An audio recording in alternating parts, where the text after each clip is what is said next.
할렐루야. 우리 다 순례자입니다. 여기 머물 곳이 아니거든요. 그런데 우리가 영원토록 여기에 머물 것처럼 살 때가 많아요. 우리가 이 세상은 잠시 왔다 가는 곳입니다. 길어봐야 100년입니다.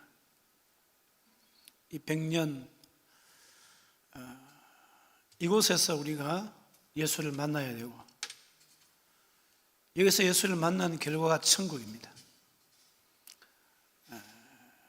여기서 여러분 예수님 통치를 받으셔야 돼요. 그럴 때 다시 오실 주님을 만나 뵈올 수 있습니다. 오늘 본문의 말씀을 가지고 그리스도 밖에 있는 사람들이라는 제목으로 함께 말씀을 나누겠습니다. 20절 말씀을 다시 보면은 너희가 죄의 종이 되었을 때에는 의에 대하여 자유로웠느니라, 이렇게 말씀합니다. 무슨 말씀이죠? 예수 믿기 전에는 우리가 죄의 종으로 살았다는 것이죠. 죄의 종으로 있을 때에는 의와는 상관없이 살아가고 있었다라는 것을 말씀하고 있습니다. 그러나 죄의 종 되었을 때는 의에 대해서 자유로웠다는 이야기는 의인이다 그런 이야기가 아니고, 죄의 종 되었을 때에 우리는 의에 대해서 상관없이 살아가던 사람이다. 여러분, 예수 밖에 있는 사람들은 아무리 세상에서 착한 일을 하고 역사에 남을 많은 일을 남긴다고 해도 의와는 상관없이 살아가는 사람임을 기억하셔야 돼요. 여기서 말하는 의라는 것은 정의, 공평, 공정하다는 것을 의미하는 것이 아니라 하나님 편에, 하나님의 손에 붙잡혀 있다는 것을 말하는 거예요. 오늘 우리가 하나님 손에 붙잡혀 있는 게 의입니다. 예수 안에 있는 것이 의입니다. 다시 말씀드리면은 의에 대해서 자유하다, 이 말은 하나님의 손에 붙잡히지 않았다라는 것을 말하는 거예요. 나는 하나님 없어도 된다, 나는 하나님 없어도 잘 살 수 있다, 이런 사람들은 의에 대해서 자유로운 사람들입니다. 의에 대해서 자유로운 사람들은 자신이 얼마나 어리석은 죄인인지 모르고 예수 그리스도의 십자가를 모르고 사는 사람들입니다. 자신들이 용서받아야 하는 자임을 모르는 거예요. 하나님의 의를 모르고 자기의 의를 세우려고 힘써 하나님의 의에 복종하지 않는 사람들이 의에 대해서 자유로운 사람들이에요.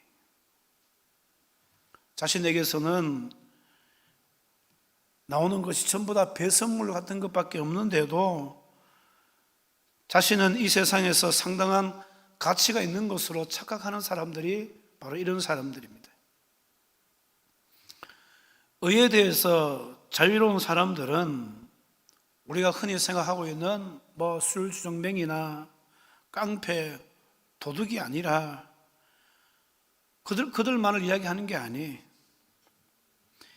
굉장히 선하고 도덕적으로 의로운, 다른 사람들로부터 존경을 받는 사람들도 어쩌면 다 포함될 수 있습니다. 예수님 당시에 이 바리새인들이 바로 그런 삶을 살았잖아요. 세상 사람들이 다 인정받을 만한 사람들입니다. 누가복음에 보면은 이 바리새인들이 스스로 의인이다 그렇게 생각하며 살지 않습니까? 그래서 이 세리와 바리새인이 기도하는 것을 잘 알잖아요. 나는 저 세리와 같지 않고 그래도 착한 사람으로 만들어줘서 하나님 고맙습니다, 이렇게 기도했지 않습니까? 결코 이런 사람들은요, 자신이 털 것만큼 또 죄인이 아니다 그렇게 생각하는 거예요. 자기가 죄인인 것을 인정하지 않습니다. 예수님의 용서를 알게 하시니 감사합니다 이렇게 기도하는 게 아니에요. 나는 절대로 용서받을 만큼의 죄인은 아니다. 오늘 여러분 우리가 하나님 앞에 감사한 건 뭡니까? 우리 모두가 용서받은 의인이라는 거죠. 그렇잖아요? 죄가 없었다는 게 아니에요. 우리가 죄인이 아니다는 게 아니에요. 사실은 죄인이지만 우리는 용서받은 죄인으로서 하나님께서 인정해 주신 의인입니다. 자기가 죄인임을 고백하지 못하는 사람은요, 주님의 용서를 기대할 수 없잖아요. 죄인이 아닌데 어떻게 용서가 필요합니까? 오늘 여러분 우리가 예수가 필요한 자가 되어져야 됩니다. 그렇게 하기 위해서는 먼저 내가 죄인인 것을 고백하셔야 된다. 허물과 죄로 죽었던 나를 살리셨습니다. 나는 주님의 용서가 필요한 사람입니다. 오늘 여러분 우리는 늘 예수가 필요한 자가 되시기를 주님의 이름으로 축원을 드립니다. 이렇듯 예수 밖에서 스스로 잘난 듯이 살아가는 사람들이 어떤 사람들이냐 하는 것을 오늘 본문에 그대로 이야기하고 있는 것을 보게 되어집니다. 자, 이 사람들이 과연 성공적으로 살았을까요? 살아가고 있습니까? 21절에 보세요. 너희가 그때에 무슨 열매를 얻었느냐? 이제는 너희가 그 일을 부끄러워하나니 이는 그 마지막이 사망이라. 그때의 삶은, 그러니까 예수 밖에, 그리스도 밖에 있는 삶은 마지막이 뭐라고 말씀하고 있죠? 사망이다 이렇게 이야기하는 거예요. 너희가 그때라는 이 말은 자기 의를 의지해서 살아갈 때라는 말씀이죠. 자기 의를 의지해서 살아갈 때 자기가 의인이라고 생각하는, 바리새인들도 자기가 의인이라고 생각하잖아요. 내가 이만큼 하면 의인이다, 이만큼 해서 의인 되면요 예수 믿을 필요 없습니다. 그렇잖아요. 죽었다 깨어나도 여러분 우리가 뭔가를 쌓아가지고 절대로 의인 되지 못합니다. 자기 의를 의지해서 살아갈 때 그때의 열매가 뭐냐? 사망이다. 사도 바울은 강력하게 말씀하고 있습니다. 참으로 무서운 말입니다.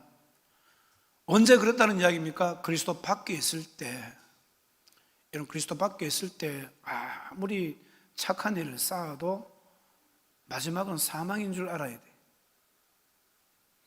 그들의 열매가 사망이라는 것은 여러분 그들의 삶이 즐겁지 않다라는 게 아닙니다. 재미가 없어서도 아니에요. 왜냐하면 그들이 살아가는 모습은 그들 나름대로 상당한 즐거움과 재미가 있습니다. 여러분 죄라는 것이 그렇잖아요. 죄라는 것이 우리의 영혼은 아프게 해도, 우리의 영혼은 고통스럽게 해도 육체적인 즐거움은 가져다 주거든요. 요즘의 현대인들 보면 매우 가정적이죠. 자기들 나름대로 살아가는 모습이 재미가 넘쳐납니다. 여러분 그리스도 밖에 있는 세계가 아무리 재미와 즐거움이 없다면, 아무런 재미와 즐거움이 없다면 누가 이런 마귀에게 속겠습니까? 그리스도 밖의 세상은 매력적으로 보이는 것들이 너무 많아요.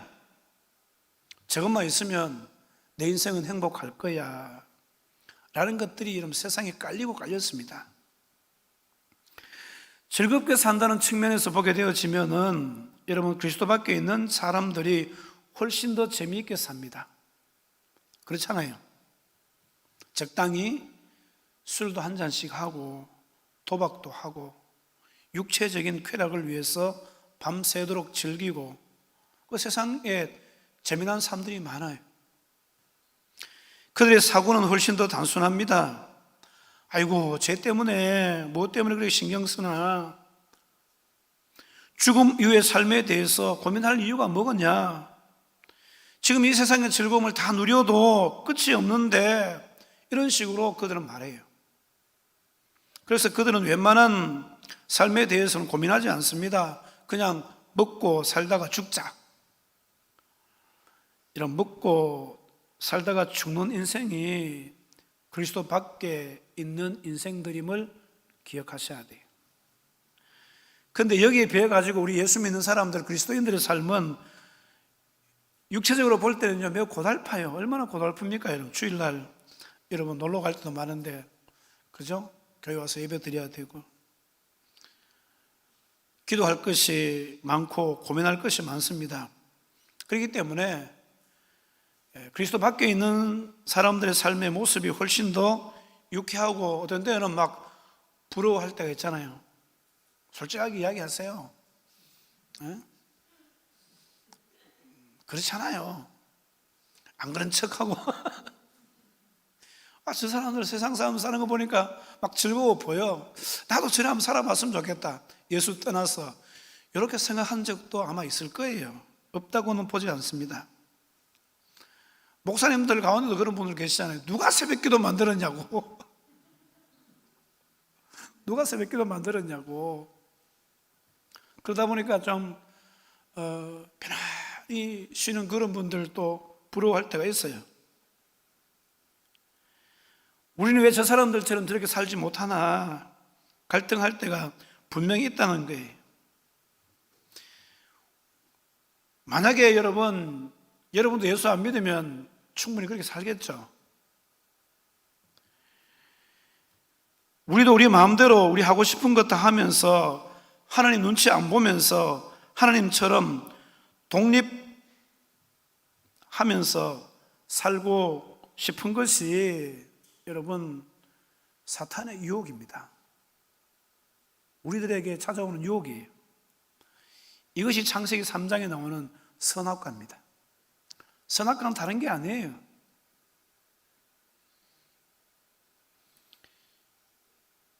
그렇지만은 여러분 재미나 즐거움의 측면에서 본다면 불신자들이 훨씬 더 좋은 삶을 살죠.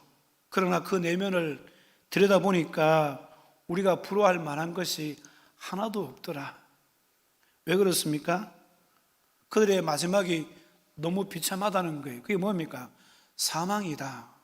성경은 이렇게 말씀하고 있습니다.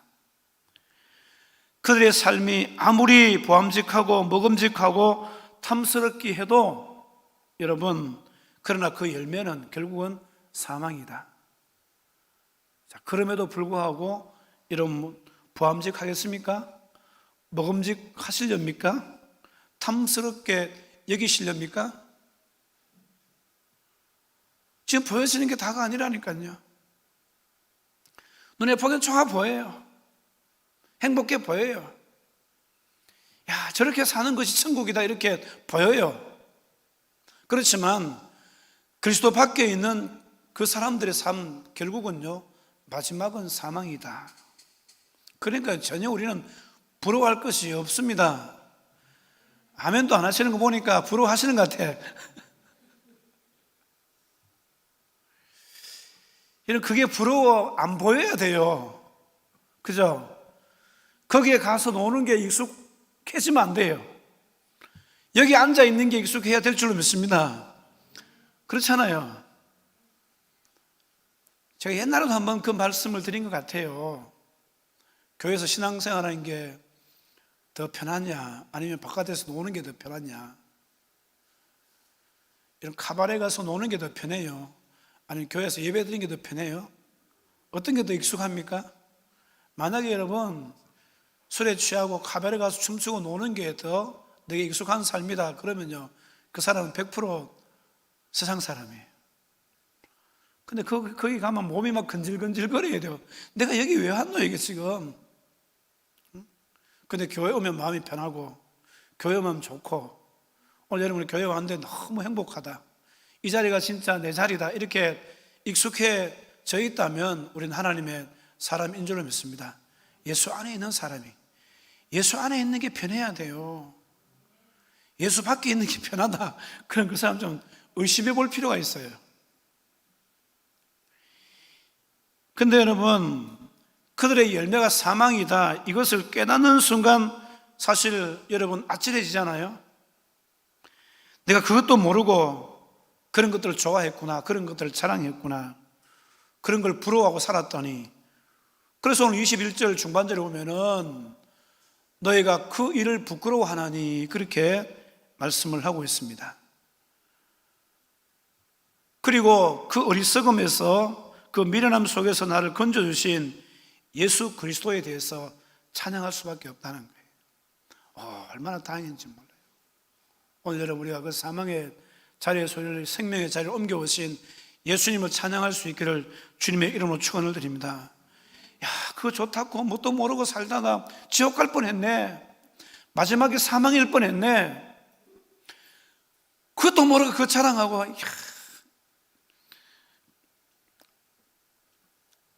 옛날에 보면 어떤 분이 막 간증하는데 보니까 예수 믿기 전에 잘 나간 거 자랑하더라. 그 잘못된 간증이죠. 그 자랑거리가 안 돼요. 부끄러워해야 돼, 사실은.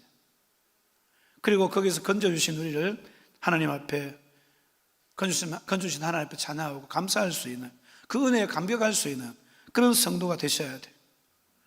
왜 그렇습니까? 나를 건져주지 않았다면은 아직도 우리는 그 속에서 그러한 것들을 자랑하면서 살아가고 있기 때문에, 살아갈 수밖에 없기 때문에 그래요. 그래서 로마서 6장 15절에 보면 사도 바울은 이렇게 고백합니다. 같이 한번 읽어봅니다. 로마서 6장 15절 말씀 같이 읽습니다. 시작. 그런즉 어찌하리요? 우리가 법 아래 있지 아니하고 은혜 아래 있으니 죄를 지으리요? 그럴 수 없느니라. 은혜 안에 있을 때 죄를 지으리요? 그럴 수 없다는 거예요. 그럴 수 없다. 여러분, 은혜의 자리에까지 와가지고 여러분 죄 지으려고 하면 안 돼요. 그것이 좋다고, 그것을 선택해가지고 그것이 즐겁다고 죄 지으려고 생각하면 안 된다는, 그럴 수 없다는 게 말도 안 된다는 이야기입니다. 그 삶에 대해서 부러워했지만은 정신 차리고 보니까 그 끔찍한 열매가, 생각해보니까 치가 떨리더라는 거예요. 죄라는 열매가 사망이라는 것을 알았을 때에 여러분 다시 돌아가라고 할 때 여러분 돌아갈 사람이 어디 있겠습니까? 그 끔찍한 곳으로 누가 돌아가겠어요? 사도 바울이 이런 어떤 논조로 지금 이야기하고 있는 이유가 뭐냐면은 은혜 아래에 있는 사람들이 왜 바깥에 있는, 그리스도 밖에 있는 것을 부러워하느냐, 왜 죄 짓느냐. 가끔씩 그런 분들이 계시잖아요. 예수 믿고 이제 구원받았으니까 죄 지어도 괜찮네, 하나님 은혜를 건져주시는데, 이런 이야기는 있을 수가 없다는 이야기.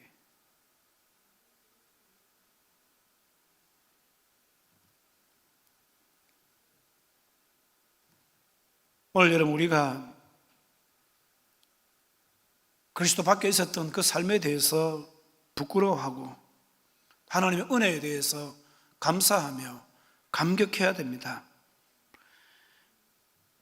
사실 그리스도인들은 어떤 사람들입니까? 그때의 삶을 생각하고 그 열매가 사망인 것을 깨닫고 난 뒤에 내가 왜 돌아간단 말이냐, 얼마나 그것이 무서운 것인데, 이런 말을 할 수 있는 사람들이 바로 그리스도인들이 되어져야 돼요.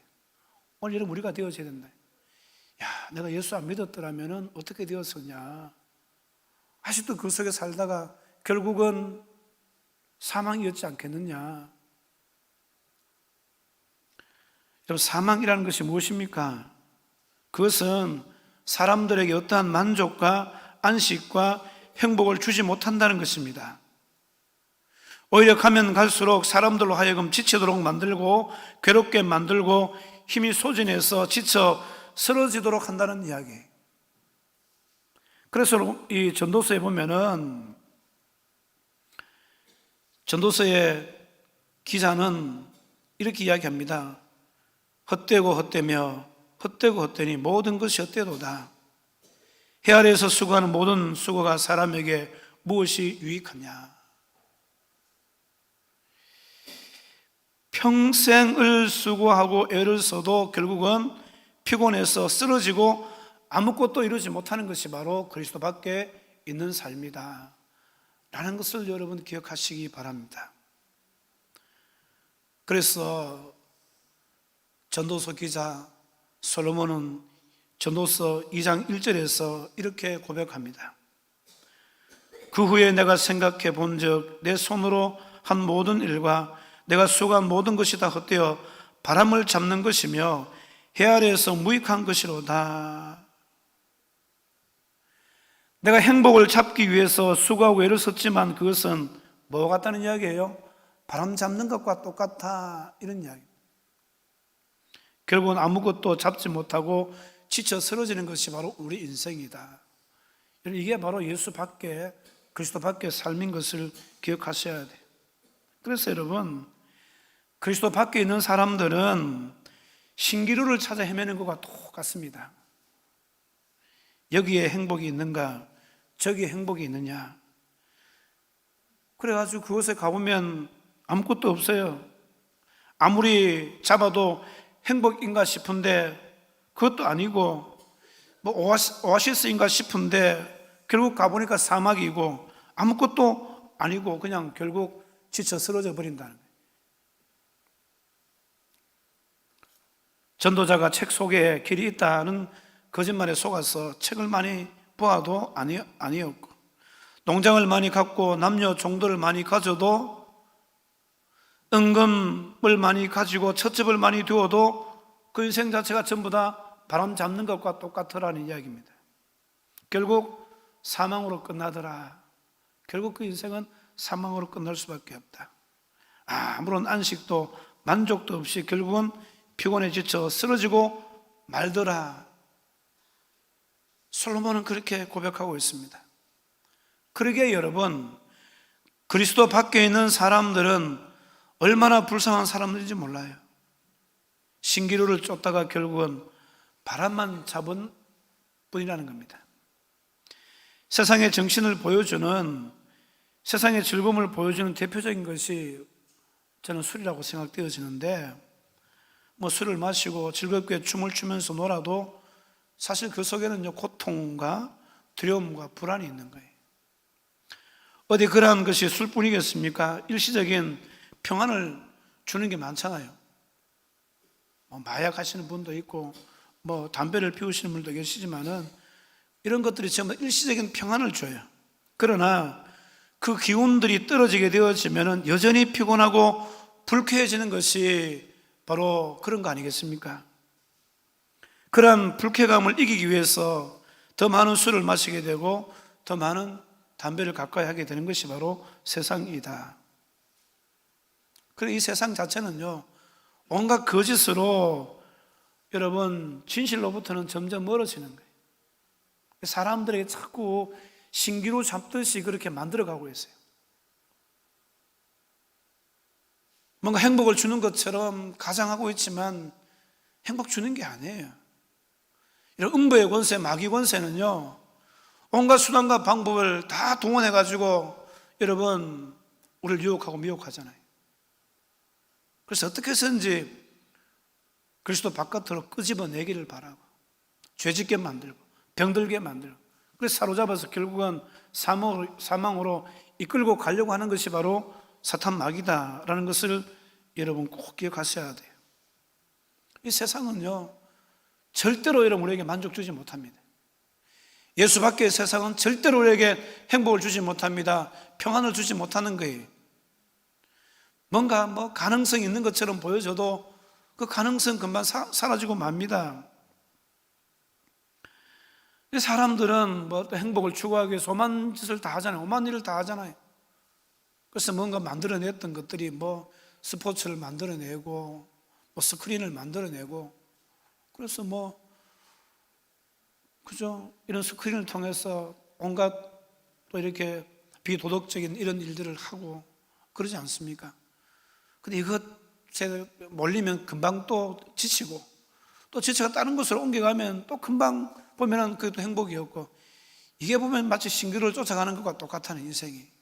그 결국 여러분 그리스도 밖의 인생은요, 그 결국은 사망입니다. 사망과 유산. 사망은 기쁨이 없잖아요. 결국 기쁨을 주는 것처럼 가장해서 있지만 잠시일 뿐이지 결국 돌아서면은 뭡니까? 사망과 같은 삶을 살 수밖에 없다. 언젠가 미국 프로야구가 파업을 했을 때가 있었어요. 사람들이 막, 미국 사람들은 프로야구에 막 미쳐서 거의 막 하잖아요. 근데 그때 여러분, 미국의 이혼율이 급증했다고 그렇게 통계가 나와 있어요. 무엇을 이야기하고 있습니까? 이것을 통해서 행복을 추구했는데 그것이 없어지니까 삶의 의미들이 막 사라지더라는 거예요. 세상에 있는 것은 다 그렇습니다, 여러분. 이런 유행이라는 것이 얼마나 자주 바뀌는지 몰라요. 요즘 보면 젊은 아이들이 보면 유행 따라 가는 것을 많이 보게 되어집니다. 그죠? 옛날에 그런 노래도 있었죠. 저 푸른 하늘에 그림 같은 집을 짓고 그래가지고 어제도 그저께인가 무슨 나훈아 씨, 저도 그걸 잠깐 들어봤습니다만은 사람들이 폭발적으로 70%인가 그런 시청률이 있다고 그렇게 이야기하는데, 잠깐의 어떤 기쁨을 줄 수 있고 잠시 잠깐의 어떤 여유를 줄 수 있지만은 계속 그런 것은 아니다라는 것을 여러분 기억하셔야 돼요. 그 유행이라는 것이 얼마나 자주 바뀌는지 몰라요. 뭘 의미하고 있습니까? 세상이 줄 수 있는 안식은 결코 없다는 것을 말하는 거예요. 세상은 절대로 사람들에게 만족을 줄 수 없다는 것을 말씀하고 있습니다. 그만큼 사람들이 신기루를 쫓고 사망 속에 있다는 것을 보여주고 있습니다. 이 세상이 바로 그렇다는 이야기. 여러분, 정신세계에도 유행이 있습니다. 철학사상에도 유행이 있어요. 한 세대에서는 어떤 사상이 당대의 모든 사람들을 인도하잖아요. 그러나 한 세대가 지나고 나면은 그것을 헌신작처럼 또 버려버리고 또 다른 사상들이 대두되고 있는 것을 보게 되어집니다. 그 시대가 지나면 또 다른 사상들이 나타나는 거예요. 치마가 짧아졌다가 길어졌다, 왜 그렇게 할까요? 왜 커피잔이 커졌다가 왜 작아졌다 그렇게 할까요? 이런 모든 모습들을 볼 때 이게 다 사망이라는 거예요. 사망의 모습이라는 거예요. 사람들이 추구하는 즐거움, 재미라는 것은요, 길지 않습니다. 오래가지 않아요. 그것을 붙잡고 거기 유혹에 빠져가지고 결국 영원한 것을 보지 못하고 그리스도 밖에 있는 것이 행복이다 착각하는 사람들이 얼마나 많이 있는지 몰라요. 오늘 여러분, 우리는 그런 어리석은 자가 되지 않기를 주님의 이름으로 축원을 드립니다. 진짜 예수 안에, 그리스도 안에 있는 사람들이 행복한 사람들이에요. 원래 우리는 행복한 사람인 줄로 믿습니다. 왜? 예수 안에 있기 때문에 그래요. 예수 안에 참 평안이 있습니다. 참된 행복이 있습니다. 예수 안에 영원한 생명이 있는 줄로 믿습니다. 그렇기 때문에 여기가 여러분 행복이고, 행복.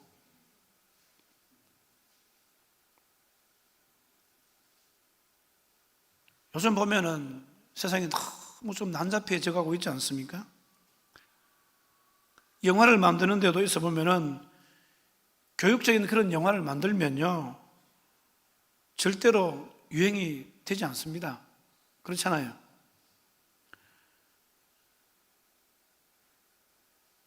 그래서 영화를 통해서 돈을 벌려고 보면은 온갖 추접은 그 비윤리적인 그런 것들을 동원해서 이거 뭐가 뭔지 몰라요. 이 동성애 또 무슨 하여튼 그죠?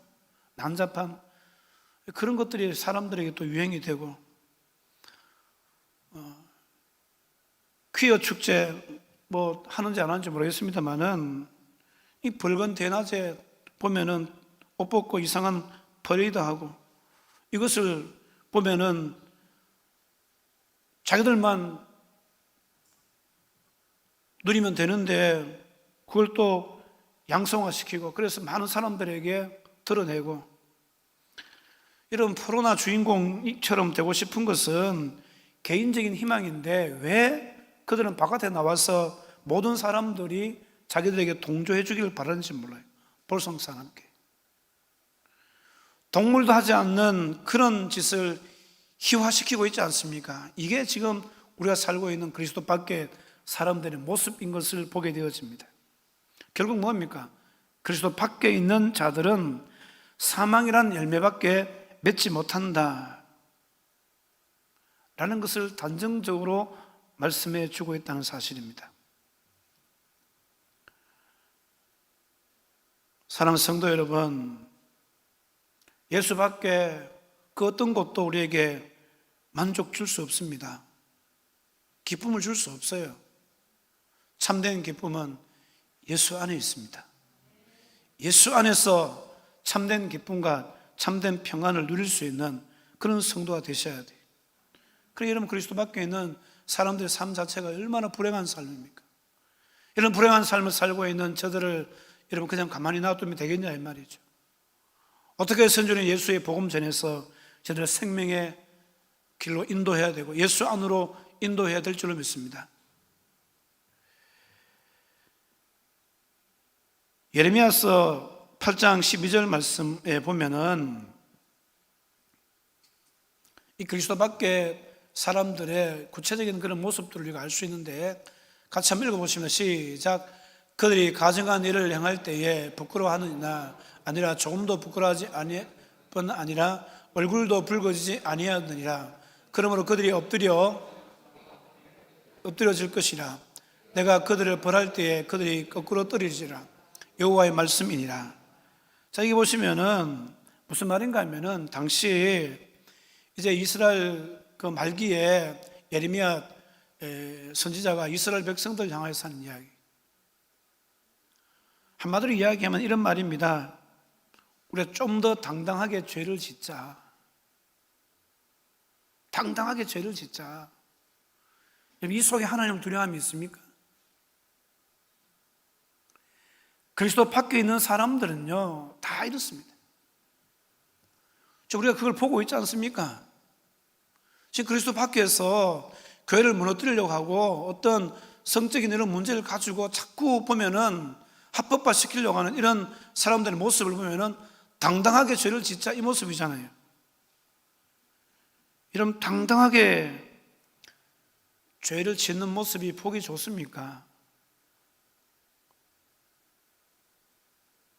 이게 보기 좋다면은 여러분 그 사람은요 그리스도 밖에 있는 사람입니다. 그런데 문제는 뭐냐면은 우리 교회 안에도 보면은 많은 사람들이 한국 교회가 지금 완전히 지금 기조가 지금 무너져서 800만 이야기하고 있습니다만은 젊은이들이 계속 빠져나가고 있고 왜 빠져나가겠습니까?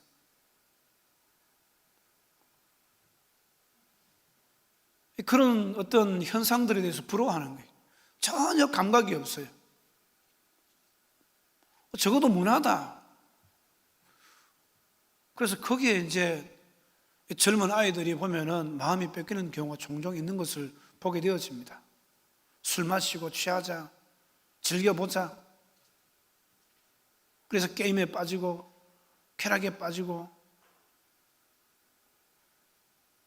젊은이들 사이에는 지금 복음화율이 지금 낮잖아요. 그게 1%도 안 된다고 지금 이야기하기도 합니다만은 진짜 문제예요. 그 세상 사람들이 죄 짓고 노는 게 즐거워 보이고 당당하게 죄 짓자는 그것이 이게 막 부러워 보이고 이러면 그러면요 문제가 생긴 거예요. 그리스도의 밖의 사람들은 하나님으로부터 독립해서 나왔는데 그 열매가 사망인데 이런 그것을 부러워한다면은 문제가 있는 거 아닌가요? 오늘 여러분 우리에게는 이런 유혹이 있다 할지라도 끝까지 우리는 예수 안에서 믿음의 통찰력을 가지고 하나님의 말씀에 대해서 반응할 수 있는 그런 성도의 삶이 다 될 수 있어야 됩니다. 여러분 그게 부러워하면 안 돼요. 나는 지금 이곳에 구별되어서 하나님께 예배하는 것이 이게 행복이다. 예수를 바라보고 사는 것이 나의 소망이다. 이런 믿음의 삶이 되어져야 될 줄로 믿습니다. 우리가 그 시면에서 빠져나왔는데 그걸 부러워하고 그것을 여러분 동경하게 되어진다면은 그것은 믿음의 삶을 사는 게 아니에요. 말씀을 맺으려고 합니다. 그리스도 밖의 삶, 그리스도 안의 삶이 선명하게 여러분 이 말씀을 통해서 우리가 알 수 있지 않습니까? 그 우리가 어떻게 살아야 되느냐? 그리스도 밖에 살았던 그 일에 대해서 진짜 부끄러워할 수 있는, 내가 왜 그것으로 돌아가? 내가 왜 그런 삶을 살아? 그 사망에서 건진 받았는데 내가 왜 다시 사망 속으로 들어가야 돼? 이런 믿음의 결단을 가지고 예수 안에 있는 것이 행복인 줄 알고 이 길만 여러분 쫓아갈 수 있는 그런 성도가 되셔서 다시 오실 주님 앞에 우리 당당할 수 있는, 당당하게 죄 짓는 것이 아니라 주님 앞에 당당할 수 있는, 이런 당당하게 죄 짓는 삶은요 주님 앞에 당당할 수 없어요. 오늘 우리가 진짜 주님께 당당할 수 있는 삶은 예수 안에 삶인 것을 여러분 기억하시고 날마다 이 안에서 주님을 경험하며 믿음으로 살아갈 수 있는 우리 모든 성도가 되실 수 있기를 주님의 이름으로 축원을 드립니다. 기도하겠습니다.